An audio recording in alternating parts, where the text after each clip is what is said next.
ছিলাম। আপনি কি এই কলেজের স্টুডেন্ট? জি জি। আচ্ছা, ঘটনার বিষয়ে আপনি কি তখন ক্লাসে ছিলেন বা ক্যাম্পাসে ছিলেন?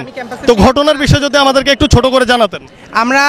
আমরা যখন আমাদের আপনার একটার দিক দিয়ে যখন আমাদের আপনার 6 পিরিয়ডের আপনার ঘন্টাটা পড়ে, দেন হচ্ছে হঠাৎ করে আমাদের নেক্সট টিচার আসে। টিচার আসার পরে হচ্ছে আপনার হঠাৎ করে তার 8 মিনিট কি 7-8 মিনিট পরেই হচ্ছে ডাবল সাউন্ড আসে। আমরা সবাই ভয় পেয়ে যাই। হঠাৎ করে আপনার যখন সাউন্ডটা আসে, আমরা সাথে সাথে সাইডে চলে যাই, দেখি আপনার যে অনেক ধোঁয়া উঠতেছে। তো ধোঁয়ার পরে আমরা ওইভাবে করে বুঝতে পারিনি, কিন্তু এতটুকু বুঝতে পারছি যে প্লেন ক্র্যাশ করছে। দেন হচ্ছে আমরা সবাই নিচে নেমে আসছি। আসার পরে আমরা আপনার সাথে সাথে ওখানে তো লোকজন আর আপনার বুঝতে পারছেন বাকি।